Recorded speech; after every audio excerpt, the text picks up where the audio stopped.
From somewhere, John Dorsey was watching the new team he's running. He probably saw some silver linings.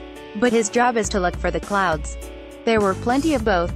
The conclusion most would make from the Browns' descent to 0-1-3, they're close to winning a game, one game. A game like Sunday's in Cleveland, which they lost to the Packers 2,721 in overtime. After the Browns led 217 at the start of the fourth quarter. Dorsey became the Browns' new general manager last week in one of the clumsiest transfers of power we've seen in a while, which is saying a lot since Dorsey was available only because the Chiefs fired him last June, in the middle of the offseason.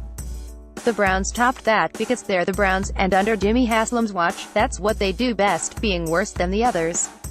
More Week 14 NFL scoreboard. About 30 seconds after news broke Thursday that Sashi Brown had been fired a month before his second season was to end, speculation began that the Browns were likely chasing a candidate and wanted to keep him away from the Giants, who also were in the GM hunt.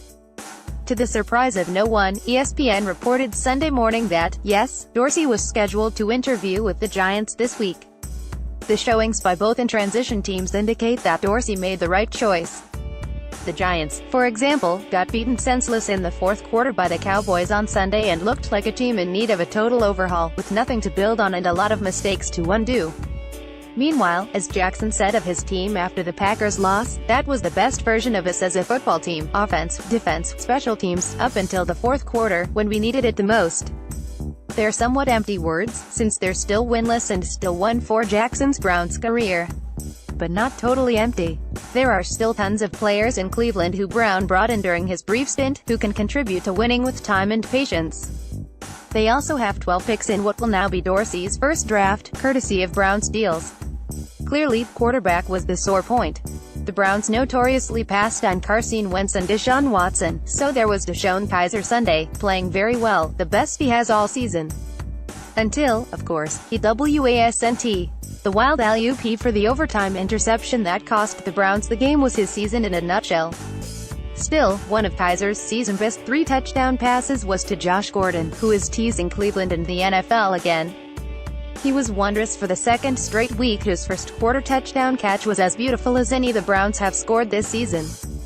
He's as good a best-case scenario as the franchise has. Kaiser, Brown, Hugh Jackson and everybody else might all be viewed in a different light had Gordon been around all year, or the last 2 years. Of course, he wasn't, and, sad to say, he might not be in the future.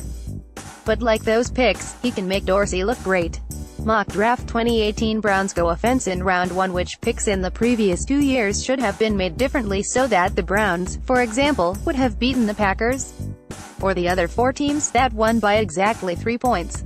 Wentz or Watson? It seems obvious, but realistically, that might make Jackson and Brown maybe 524, or 623.